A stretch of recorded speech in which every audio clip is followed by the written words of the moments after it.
إن الحمد لله نحمده ونستعينه ونعوذ بالله من شرور أنفسنا وسيئات أعمالنا. من يهده الله فلا مضل له ومن يضلل الله فلا هادي له. أشهد أن لا إله إلا الله وحده لا شريك له وأشهد أن محمدا عبده ورسوله صلى الله عليه وسلم. أما بعد فإن خير الحديث كتاب الله وخير الهدي هدي محمد صلى الله عليه وسلم وشر الأمور محدثاتها وكل محدثة بدعة وكل بدعة ضلالة وكل ضلالة في النار. اللهم صل على محمد وعلى آل محمد كما صليت على إبراهيم وعلى آل إبراهيم إنك حميد مجيد. اللهم بارك على محمد وعلى آل محمد كما باركت على إبراهيم وعلى آل إبراهيم إنك حميد مجيد. فأعوذ بالله من الشيطان الرجيم. بسم الله الرحمن الرحيم. يا أيها الناس اتقوا ربكم الذي خلقكم من نفس واحدة فخلق منها زوجها وبث منهما رجالا كثيرا ونساء واتقوا الله الذي تساءلون به والأرحام إن الله كان عليكم رقيبا. يا أيها الذين آمنوا اتقوا الله حق تقاته ولا تموتن إلا وأنتم مسلمون. يا أيها الذين آمنوا اتقوا الله وقولوا قولا سديدا يصلح لكم أعمالكم ويغفر لكم ذنوبكم ومن يطع الله ورسوله فقد فاز فوزا عظيما. قال الله تبارك وتعالى قل لن يصيبنا إلا ما كتب الله لنا ومولانا وعلى الله فليتوكل المؤمنون. رب اشرح لي صدري ويسر لي أمري واحلل عقدة من لساني يفقهوا قولي. رب أعوذ بك من همزات الشياطين وأعوذ بك رب أن يحضرون. سبحانك لا علم لنا إلا ما علمتنا إنك أنت العليم الحكيم.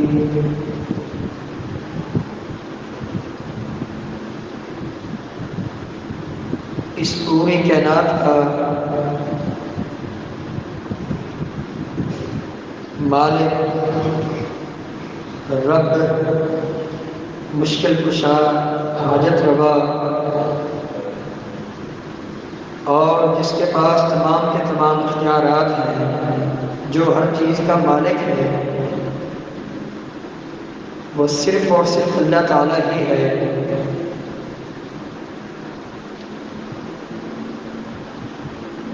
اللہ تعالیٰ کے ہاتھ میں پوری کائنات کی بادشاہت ہے اور ایسی بادشاہت ہے اس کی بادشاہت میں اس کا کوئی شریک نہیں. فسبحان الذی بیدہ ملکوت کل شیء وإلیہ ترجعون. سورۃ یاسین کی آخری آیت مبارکہ میں اللہ تعالیٰ نے فرمایا پاک ہے وہ ذات جس کے ہاتھ میں ہر چیز کی بادشاہت ہے. کس چیز سے پاک ہے؟ نمبر 1 کمزوری سے پاک ہے. نمبر 2 شراکت سے پاک ہے. نمبر 3 ہر قسم کے عیب اور نقص سے پاک ہے.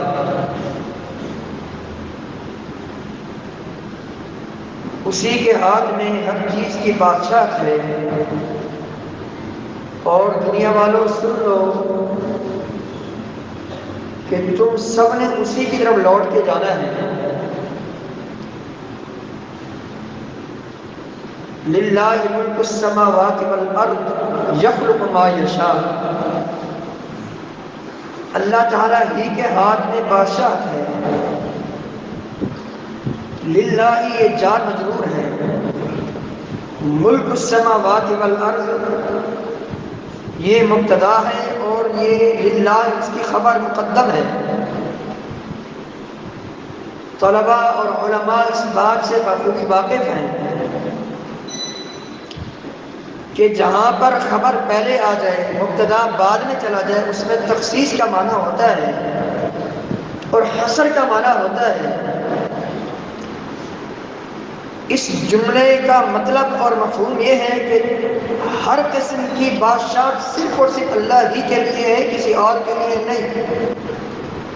للہ ملک السماوات والارض،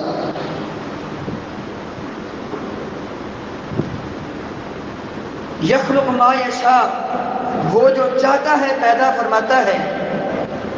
کیوں؟ اس لیے کہ اسی کی بادشاہت ہے، اس پوری کائنات کا مدبر، متصرف،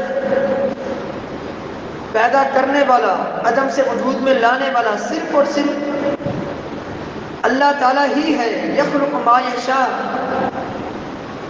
اللہ تعالیٰ جو چاہتا ہے وہ پیدا فرماتا ہے۔ یہب لمن یشاء اناثا ویہب لمن یشاء الذکور، جسے چاہتا ہے بیٹیوں سے نوازتا ہے، جسے چاہتا ہے بیٹوں سے نوازتا ہے۔ اور یزوجہم ذکرانا و اناثا، جسے چاہتا ہے بیٹیاں اور بیٹے عطا فرماتا ہے۔ وَيَجْعَلُ مَن يَشَاءُ عَقِيمًا، اور جسے چاہتا ہے نہ بیٹے دیتا ہے نہ بیٹیاں دیتا ہے، کچھ بھی نہیں دیتا، یہ سب کچھ اسی کے اختیار میں۔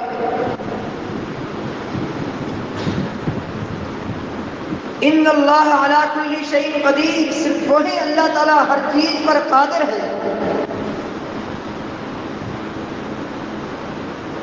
للہ ما فی السماوات و ما فی الارض، جو کچھ آسمانوں میں ہے، جو کچھ زمین میں ہے، سب کچھ اسی کا ہے۔ تو ان آیات مبارکہ میں یہ بات اللہ تعالیٰ کے متعلق ہمیں بتائی گئی کہ تمام کے تمام اختیارات کا مالک وہی ہے، اسی کے ہاتھ میں ہے نفع اور نقصان، نقصان بھی اسی کے حکم سے ٹلتا ہے اور نفع بھی اسی کے حکم سے آتا ہے۔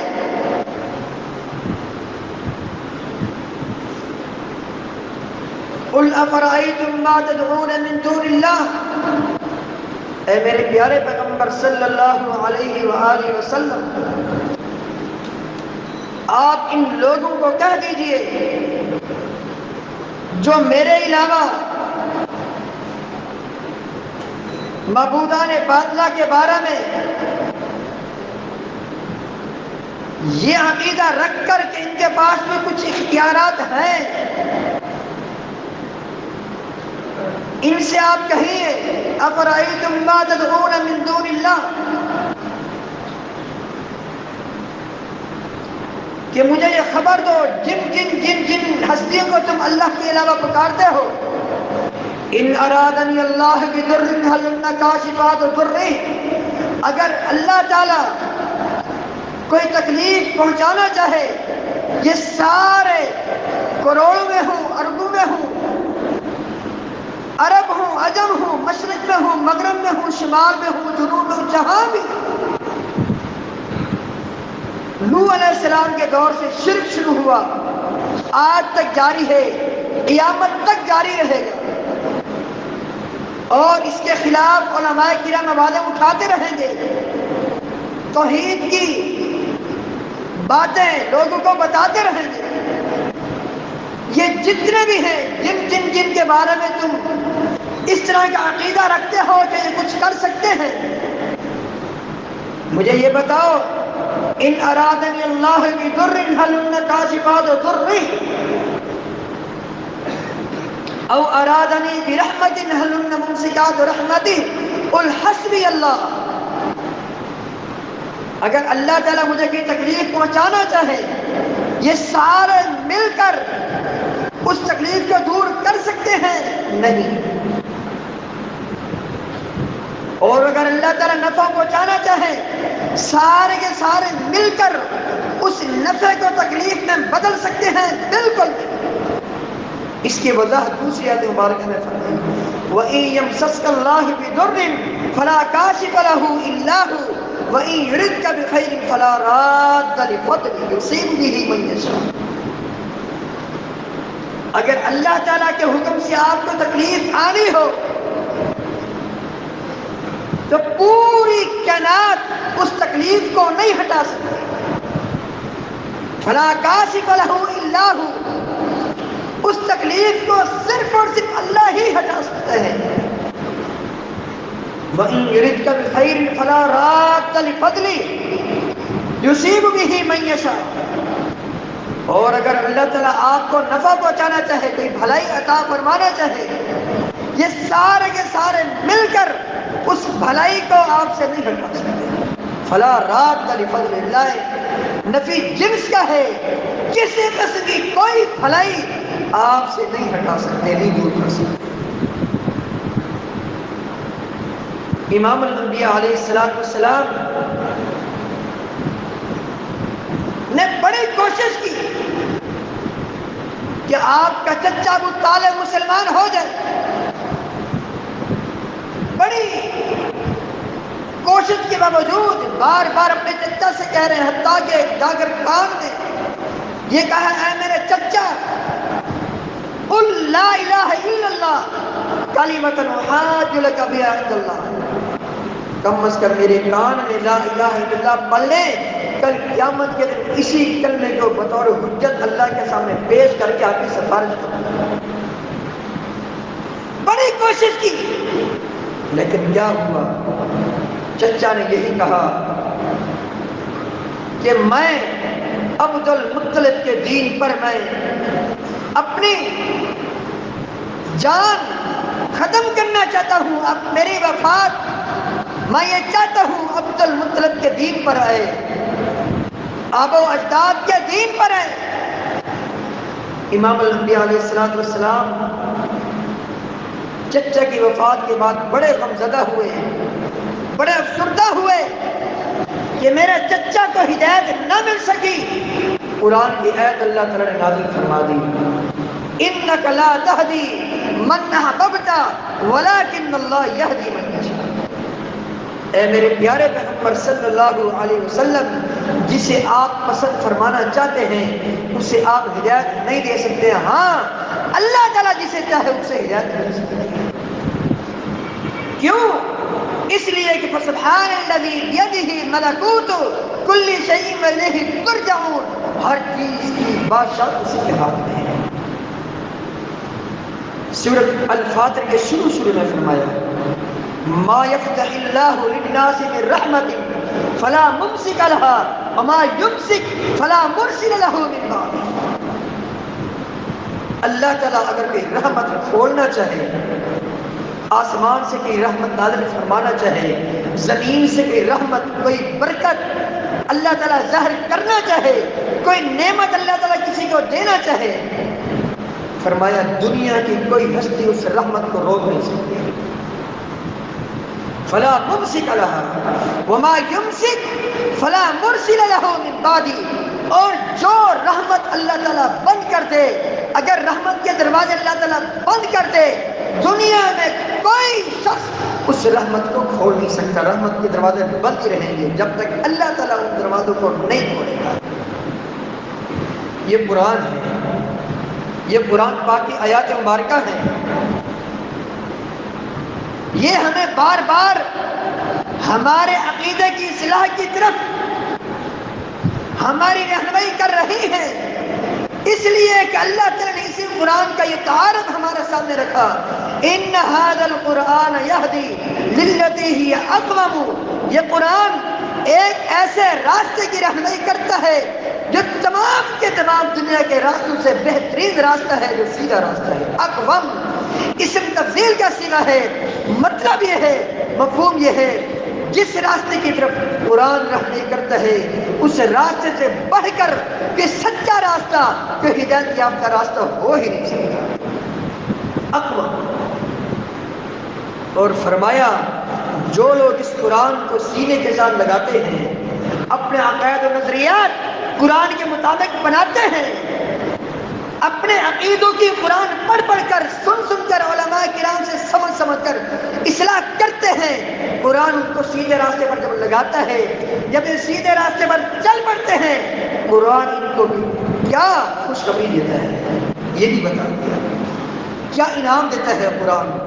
فَبَشِّرِ الْمُؤْمِنِينَ الَّذِينَ يَعْمَلُونَ الصَّالِحَاتِ أَنَّ لَهُمْ أَجْرًا كَبِيرًا۔ اہل ایمان کو بہت بڑی بشارت دیتا ہے، وہ بشارت یہ ہے کہ ان کے لیے ان کے رب کے ہاں بہت بڑا اجر ہے، اجر عظیم ہے۔ وَيُبَشِّرُ الْمُؤْمِنِينَ الَّذِينَ يَعْمَلُونَ الصَّالِحَاتِ أَنَّ لَهُمْ أَجْرًا كَبِيرًا۔ اس کے برعکس جو قرآن کو پڑھتے نہیں ہیں، جو قرآن کو سمجھتے نہیں ہیں، جو قرآن کو سینے کے ساتھ نہیں لگاتے، قرآن کے مطابق قرآن سے رہنمائی لے کر اپنی اصلاح کی طرف توجہ نہیں دیتے، ان کے بارے میں بھی فرمایا وَأَنَّ الَّذِينَ لَا يُؤْمِنُونَ بِالْآخِرَةِ أَعْتَدْنَا لَهُمْ عَذَابًا أَلِيمًا۔ جو قرآن کو نہیں پڑھتے، نہیں سمجھتے، قرآن پر ایمان نہیں رکھتے، ان کے لیے بہت دردناک عذاب کی قرآن خبر دے رہا ہے کہ خبردار ہو جاؤ، آگاہ ہو جاؤ، اگر قرآن کو نہیں مانو گے، نہیں پڑھو گے، نہیں سمجھو گے، اپنی اصلاح کی طرف توجہ نہیں دو گے، عذاب علیم تمہارے لیے تیار ہے۔ دونوں راستے ہیں، اما شاکرا و اما کفورا۔ یہ تو قرآن پڑھ کر شکر گزار بن جاؤ، قرآن سمجھ کر، قرآن کے مطابق قرآن نے جو عقیدہ دیا اس عقیدے کو اپنا کر اپنی اصلاح کر کے اللہ تعالیٰ کے شکر گزار بندے بن جاؤ۔ اگر بنو گے تو جنت ہی جنت ہے، کامیابی ہی کامیابی ہے، اگر نہیں تو بھی عذاب علیم بھی تیار ہے۔ بات چل رہی تھی کہ اس پوری کائنات کا متدبر متصرف اللہ تعالیٰ ہی ہے۔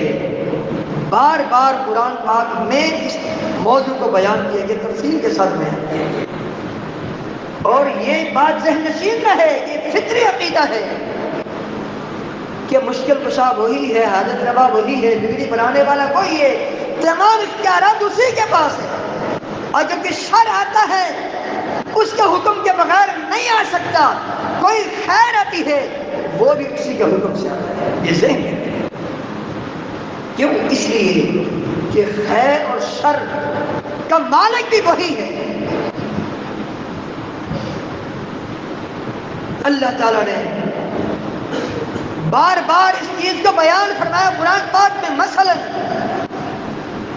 ایک مقام پر اللہ تعالیٰ نے ان لوگوں کے بارے میں فرمایا جو لوگ اللہ کو چھوڑ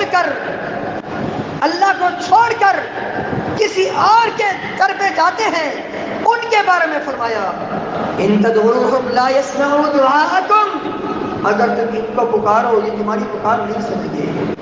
اپنے بارے میں کیا فرمایا؟ اجیب دعوت الداعی اذا دعانی، جب بھی کوئی مجھے پکارے میں اس کی پکار سنوں گا، قبول کروں گا۔ ابراہیم علیہ السلام نے ہمارے پروردگار کا تعارف پیش کیا، ان ربی لسمیع الدعاء، میرا رب دعاؤں کو سننے والا ہے، قبول کرنے والا ہے۔ اللہ کے علاوہ جن کی پوجا کی جاتی رہی، کی جا رہی ہے، کی جاتی رہے گی، فرمایا لا يسمع دعاءکم، وہ تمہاری پکار نہیں سن سکتے۔ وَلَوْ سَمِعُوا مَا اسْتَجَابُوا لَكُمْ، اگر وہ تمہارے بقول، تمہارے نظریے کے مطابق سن بھی لیں بالفرض المحال، قیامت تک وہ تمہیں جواب نہیں دے سکتے۔ بلکہ فرمایا وَإِذَا حُشِرَ النَّاسُ كَانُوا لَهُمْ أَعْدَاءً وَكَانُوا بِعِبَادَتِهِمْ كَافِرِينَ۔ کاش کہ ہم اپنے بچوں کو قرآنی تعلیم دیں، قرآن کا ترجمہ پڑھائیں، قرآن نے کس طرح عقیدے کے اعتبار سے ہماری اصلاح کی اور کس قدر شرک کی تردید کی۔ خود بھی قرآن پڑھیں، اپنے بچوں کو بھی قرآن پڑھائیں، ترجمے کے ساتھ پڑھائیں۔ یہ مدارس، یہ مساجد، یہ اللہ تعالیٰ کے فضل و کرم سے یہ اسلام کے پلے ہیں، ان کی سرپرستی کریں، آگے بڑھیں، اپنے بچوں کو اپنی بچیوں کو دینی تعلیم دلوائیں۔ یاد رکھیے دور جاہلیت جس دور میں ہر قسم کی برائی عروج پر تھی، وہ عروج پر برائی کیسے ختم کی گئی ہم سب جانتے ہیں۔ سب سے پہلی وحی اللہ تعالیٰ کی طرف سے یہی نازل ہوئی، بسم اللہ الرحمن الرحیم، اقرأ باسم ربک الذی خلق، پڑھی اپنے رب کے نام سے۔ آج اگر ہم اپنے بچوں کو دین کی تعلیم دیں، کتاب و سنت کی تعلیم دیں، ان علمی اور دینی مدارس اور مراکز کی طرف اپنے بچوں کو داخل کروائیں، خود بھی پڑھیں، ٹائم نکالیں، کم از کم زندگی میں ایک بار ضرور قرآن پاک اترنے سے پڑھیں، پھر دیکھنا کس قدر قرآن کی تلاوت کرنے میں سننے میں ہمیں مزہ آئے گا۔ مغرب کی نماز میں، عشاء کی نماز میں، فجر کی نماز میں قرأت جہری ہوتی ہے۔ آپ جو صورتیں عام طور پر پڑھی جاتی ہیں، کبھی کسی وقت ٹائم نکال کر کسی عالم دین سے ٹائم لے کر آپ وہی صورتیں ترجمے کے ساتھ پڑھیں، اس کے بعد پھر دیکھنا جب آپ سنیں گے کتنا آپ کو سرور ملے گا، سکون ملے گا۔ اب تجربہ تو کر کے دیکھیں۔ اللہ اکبر، سکون کیسے نہ ملے؟ یہ اللہ کا کلام ہے، یہ اس دھرتی پر اللہ تعالیٰ کے اس آسمان کی چھت کے نیچے اللہ تعالیٰ کے فضل و کرم سے اللہ تعالیٰ کا جو کلام ہے، یہ قرآن پاک، یہ کلام الرحمن ہے، یہ رب تک ہمیں ملے گا۔ بعض سلف صالحین کا یہ قول ہے، جو یہ چاہتا ہے اللہ اس سے باتیں کرے، وہ قرآن کی تلاوت کرے۔ یہ ہم جب پڑھ رہے ہوتے ہیں، سمجھ رہے ہوتے ہیں، سمجھ کر پڑھ رہے ہوتے ہیں، یہ اللہ کی باتیں ہم پڑھ رہے ہوتے ہیں۔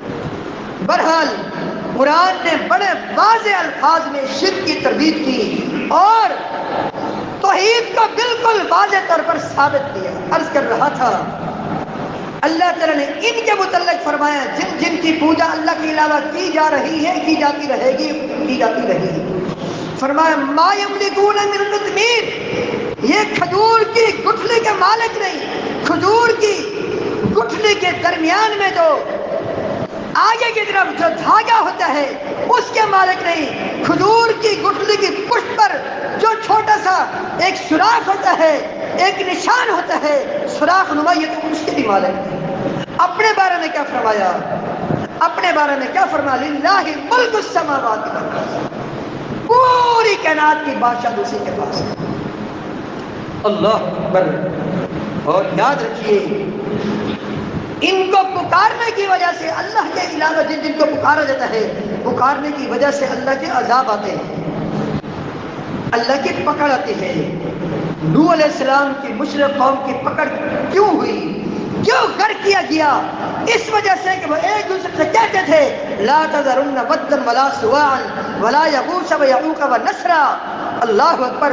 اے ہماری قوم کے لوگوں، نعوذ باللہ، نوح علیہ السلام کی بات نہیں ماننا، بلکہ ود، سوا، یغوث، یعوق، نصر، یہ جو پانچ اس وقت کے اولیاء تھے جن کی مورتیاں بنا کر ان لوگوں نے ان کی پوجا پاٹ شروع کر دی تھی۔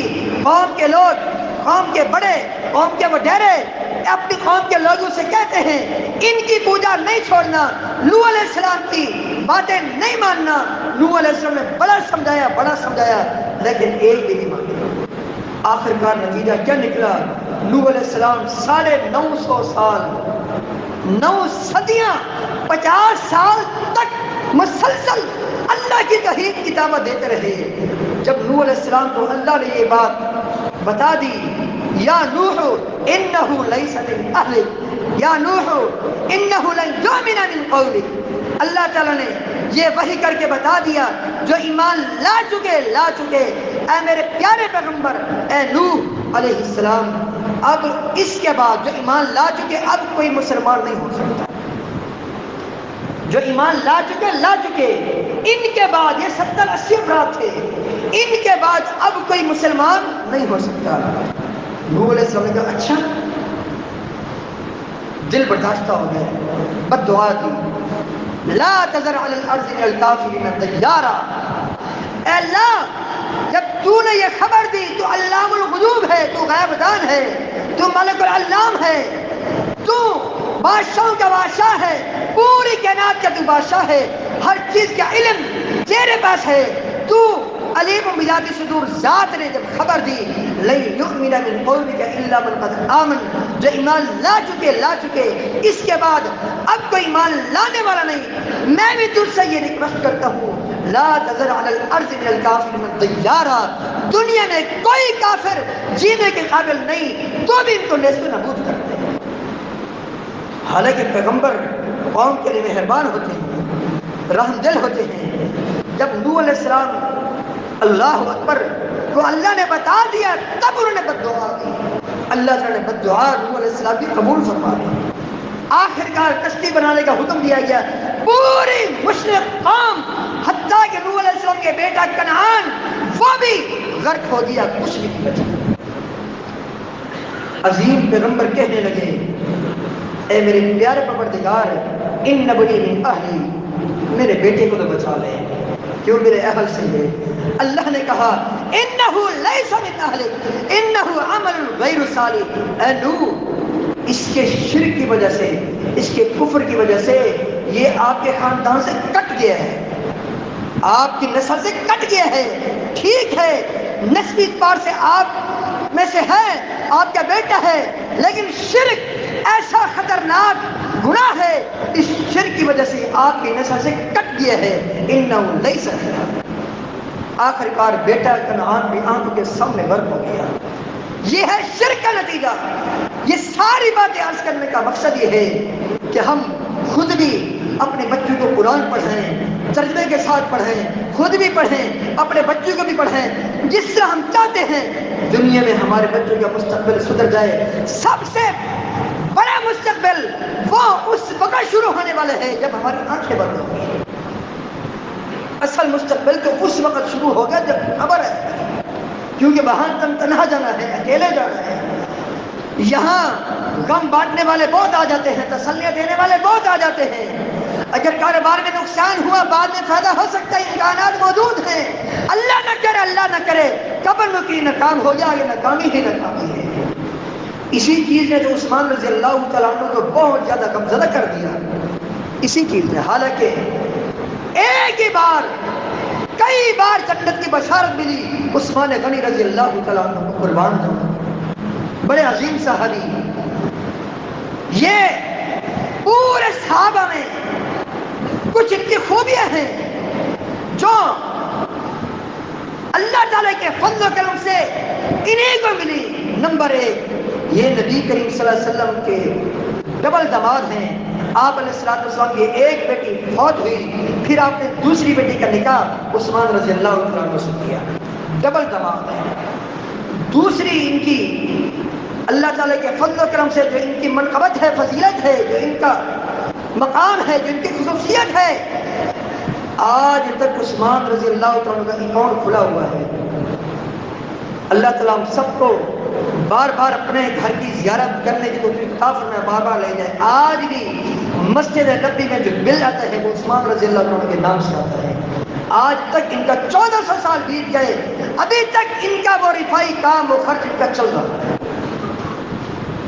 اور تیسرے نمبر پر یہ وہ شخصیت ہیں جن کو نبی کریم صلی اللہ علیہ وسلم نے یہ خوشخبری دی، ما ضر عثمان ما عمل بعد اليوم، عثمان اگر آج کے بعد عمل کرنا چھوڑ دو، یہ عمل کرنا چھوڑنا تمہارے نقصان دہ نہیں ہوگا۔ اس سب کچھ کے باوجود آخرت کی فکر دیکھیں۔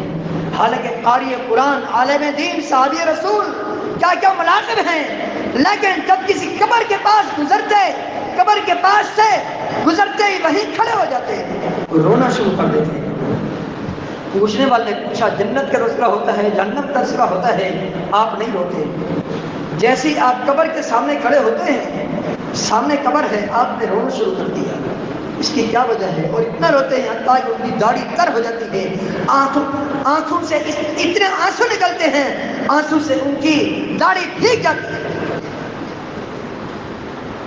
پوچھنے والے کو بتایا نبی کریم صلی اللہ علیہ وسلم کی ایک حدیث مجھے غمزدہ کیا جا رہی ہے، پریشان کیا جا رہی ہے۔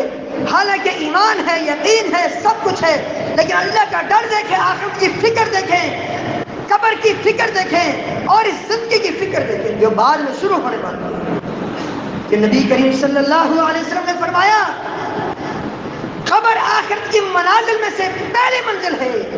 اگر یہاں نجات مل گئی آگے کامیابی ہی کامیابی ہے، اور اگر یہیں ناکامی ہو گئی آگے ناکامی ہی ناکامی ہے. اصل ناکامی تو یہ ہے، اللہ نہ کرے کسی کی قبر میں سوالات کے جوابات میں ناکامی کا سامنا کرنا پڑے. آج ہمارے پاس ٹائم ہے، ہمارے پاس وقت ہے.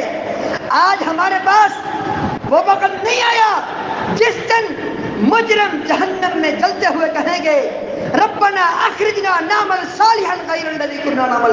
اے اللہ دنیا میں واپس بھیج دے، وہی اعمال کر کے آئیں گے جو دنیا ان اعمال کے علاوہ نیک اعمال کر کے آئیں گے. دنیا میں جو گناہ کر کے آئے تھے وہ نہیں کریں گے.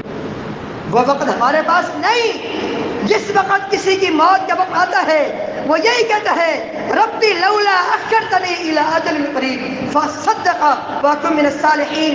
اے میرے رب تھوڑی سی مجھے مہلت دے دے، تھوڑا سا صدقہ کر لوں، نیکی کر لوں. آج وہ وقت الحمدللہ ہمارے اوپر نہیں آیا.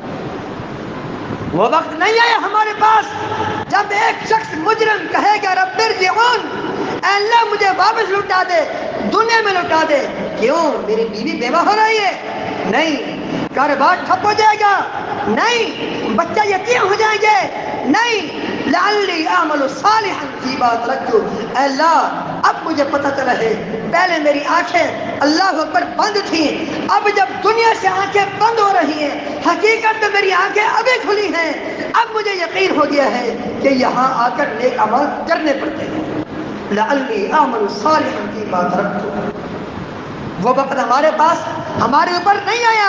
اللہ کے بندو اس وقت کے آنے سے پہلے پہلے اپنے عقیدوں کی، اپنے اعمال کی اصلاح کیجئے. کتاب و سنت کو پڑھ پڑھ کر سمجھ کر. تو عثمان رضی اللہ تعالیٰ عنہ کی بات کر رہا تھا.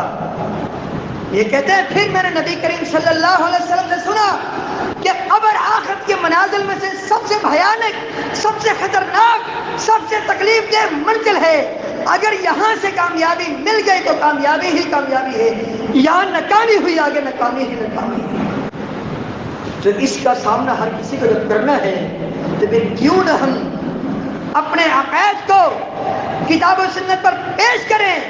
جو عقائد، جو نظریات ہمارے کتاب و سنت کے مطابق ہیں ان کو سینے کے ساتھ لگائیں. جو کتاب و سنت سے عقائد ٹکرا رہے ہیں ان سے تائب ہو کر سچی توبہ کر کے اللہ کی طرف رجوع کریں اور استغفار کریں اور اپنی آخرت کی فکر کرنے کی کوشش کریں. جو گفتگو پیش کی گئی اس گفتگو کا خلاصہ یہ ہے کہ تمام کے تمام اختیارات اسی کے پاس ہیں. اگر اختیار کسی ولی، کسی نبی کے پاس ہوتے تو امام الانبیاء علیہ السلام کے پاس ہوتے. لیکن قربان جاؤں امام الانبیاء علیہ السلام سمجھانے گئے، اللہ کی توحید کی باتیں بتانے گئے، طائف والوں کو پتھر کھا گئے. غزوہ احد کے موقع پر 70 صحابہ آپ کے سامنے شہید ہوئے. منافق آتا ہے جھوٹ بول کر، فراڈ کر کے 70 قراء کو لیتا کر آگے شہید کر دیتا ہے. اگر ایک رائی کے دانے کے برابر بھی کسی کے پاس غیب کا علم ہوتا امام الانبیاء علیہ السلام ہے. غیب کا علم بھی اسی کے پاس ہے، اختیارات بھی اسی کے پاس ہے. اس کی اللہ نے تردید فرمائی، فرمایا وَلَوْ كُنْتُ أَعْلَمُ الْغَيْبَ لَاسْتَكْثَرْتُ مِنَ الْخَيْرِ. دنیا والوں اگر میں غیب دان ہوتا بہت ساری بھلائیاں حاصل کر چکا ہوتا. کیوں؟ اس لیے کہ غیب دان صرف اللہ ہی ہے. قُلْ لَا يَعْلَمُ مَنْ فِي السَّمَاوَاتِ وَالْأَرْضِ الْغَيْبَ إِلَّا اللَّهُ. جب تمام اختیارات اسی کے پاس ہیں، غیب کا علم بھی اسی کے پاس ہے.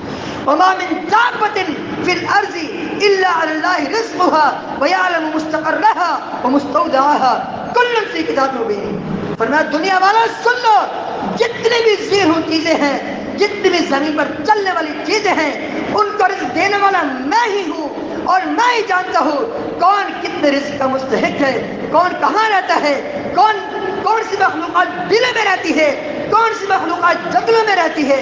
کون سی مخلوقات شہروں میں، دیہاتوں میں، سمندروں میں، فضاؤں میں رہتی ہیں، ان سب کے رہنے سہنے کے اسی وجہ سے میں ساری چیزیں جانتا ہوں، رہنے سہنے کی جگہ جانتا ہوں، اور مجھے پتہ ہے کہ کہاں رہتا ہے، کس کو کتنا رزق چاہیے، اسی وجہ سے ان کو رزق بھی میں ہی پہنچاتا ہوں۔ ان اللہ هو الرزاق ذو القوۃ المتین۔